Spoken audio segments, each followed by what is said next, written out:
Greetings from the swamps of Mandy, and today we're going to take a look at from Transformers Prime, and that's just fine. First edition, so you best not be missing the elusive Takara Tomy bot known as Vehicon. Angular and sleek, ready to prey upon the weak. This sexy Vehicon has got it going on. From the Barney-topia of purple on purple, that is done in such lustful decadence, to the clear windows and headlights that pierce into your soul. Vibrant silver rims that look like they've been crafted from the blood of the dwarves. To this elegantly sleek fin that brings this Batmobile-esque car over the top. That makes you cry out, why? Why can we not have this as a mass release? His accessory is this really cool little blaster, and I really like the triangular shape and the hollowed out parts. It gives it a real futuristic feel, and the solid color really helps to make it look more menacing. You can store it out the way underneath the car mode, but there are these two holes right here that you can simply just take and peg it in and give him a blaster for the front of his car. You could almost see the dark energon just oozing through this. Yes. Yes.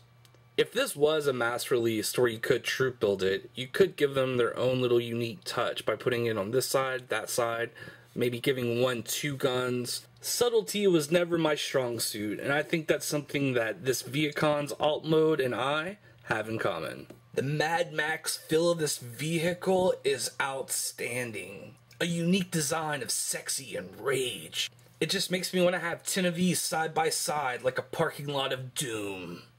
And in his robot mode, he's ready to explode with some Autobot hatred. The first thing that really jumped out at me was this evil drone-ish head with the one single visor, which under the right lighting conditions has some very dreary purple light piping.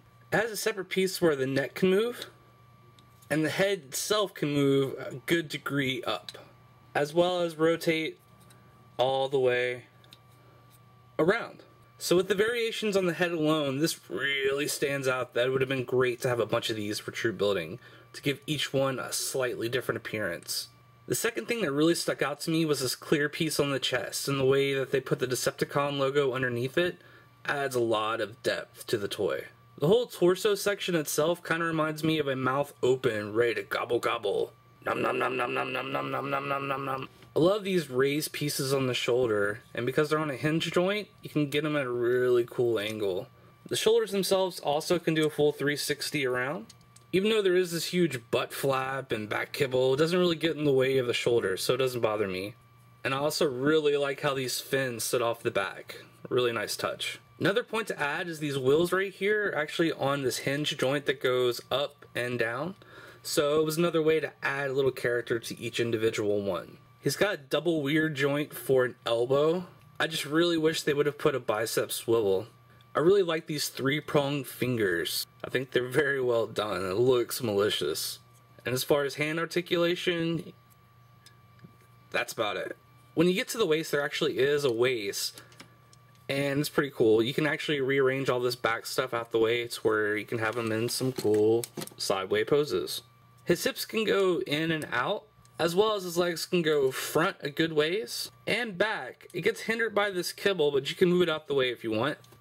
An upper thigh swivel. He's got a really decent knee to where you can have the leg straight or bring it all the way back in. And that might be due to transformation, but it's still a really nice feature. I like how these purple knee bits are on a hinge by themselves, so you can actually adjust them to where they can sit flat on the back or poking out, however you want. Another little touch that would have given each one their own little personality. And even though it might be really hard to see, there's actually purple on purple right here inside the leg. And that's a really nice little touch that they didn't have to do, but it adds a lot of character to the figure.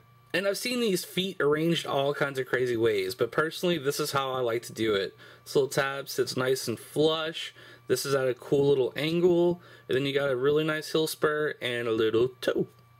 For his blaster, he can fold his hand in and attach it so it looks like the gun just popped out and replaced his hand.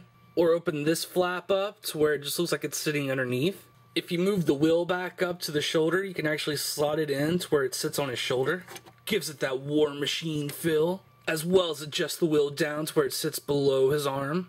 Or flip it upside down and put it on the other arm in either of the two holes, and I still think it looks just as cool. So with all those variations, this is one versatile bot. I picked this guy up right before the mass hysteria known as Transformers Prime First Edition cancellation broke. So I got him for a relatively decent price. And I would say for those of you waiting for a Prid, I would go ahead and pick one of these guys up. You can make him a commander if you want to. Very unique mold, has a few little flaws, but the good so outweighs the bad. So if you can find it for a decent price, snag it. Snag 3 if you can.